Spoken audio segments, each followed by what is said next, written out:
We use MDF for a lot of our spray painted products because it paints very well. It's got a very flat finish off the spray paint, and it's also a very hard material. We use the Melite brand, and it's the moisture resistant variation.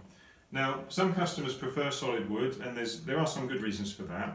However, if you compare the MDF to pine, for example, it is actually harder. So come in closer, we'll just have a look at this. So if I just give these a fairly equal knock,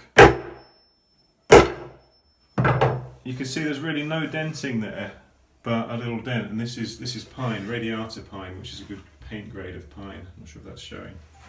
The issue with MDF though is if it does get damaged, if it gets a hard enough knock, it's just a little bit harder to repair. So what I want to talk you through in this video is how you repair it if it gets damaged. What's happened with this project is, whilst it was in transit, one of these clamps fell off the top shelf in the van, and the back of it dented. I'll overlay a photo of before the cutout.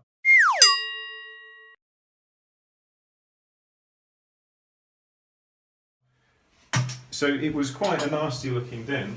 What we've done is we've then chopped in with a very sharp chisel in order to repair it. So you have to make it a bit worse before you make it better. You cut in, just some good hard taps, getting a sharp edge. And what you're looking for is a cutout that has no raised edges. So you want to be pushing in the edge of the MDF so that it's compressed and it's got a sharp edge, and it wants to be enough of a dugout shape that it will receive the filler without any little raise to the edge, which is what would leave you with a brown line. So the next step is you want to get some of this 2-part wood filler. There are lots of different brands. This is a pretty good one. Mix that up a little bit because sometimes it gets some oily residue on the top. That should be plenty. And then we put it on a little bit of scrap and mix in the hardener. Now the rule for the hardener with this is if you had a golf ball size blob of filler, you'd be putting in about 1.5 inches little worm of hardener. So you just want to go roughly in that proportion. And the good thing about this filler, the reason I use this, is it's a chemical set, so it will set in minutes, and it's very, very hard. So what we don't want to do is put something like polyfiller in an edge fill like this, because it will be softer than the MDF itself, whereas this will be as hard, if not harder. So you give it a good mix by folding it over.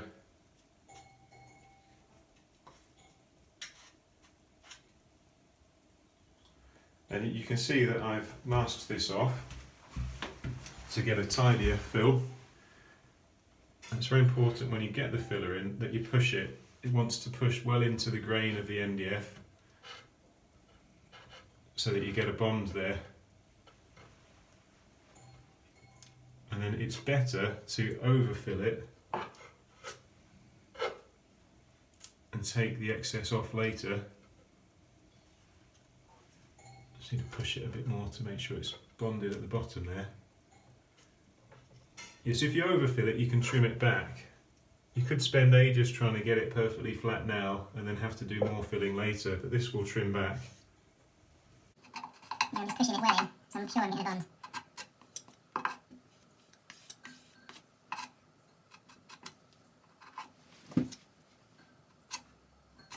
I'm just slightly reducing the amount, I'm going to have to take that off because it does go very hard once it sets. So that will do it. I'll leave that to set now. It'll only take about 5 minutes. I'll keep checking it, and when it's semi-set, I'll start just scraping it off with the chisel because it gets to the point where it will work a little easier than the full set, but it won't unstick. After chiseling it, I'll then sand it back. The masking tape just helps me to sand back to the thickness of the tape without damaging the rest of the surface.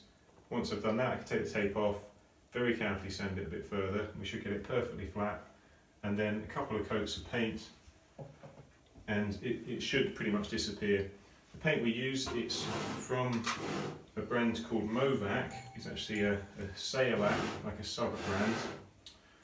And well, the name of it is this code, and BB just means the white base. We've chosen that because it's a water-based paint, so it's low on the solvent content. It sprays extremely well, but unusually you can also brush paint it. So when this sort of thing happens, we can get the brush out, brush it on, and it will flatten off surprisingly well. So I'll probably finish the video just with a few photos of the final steps of the process and then the final result.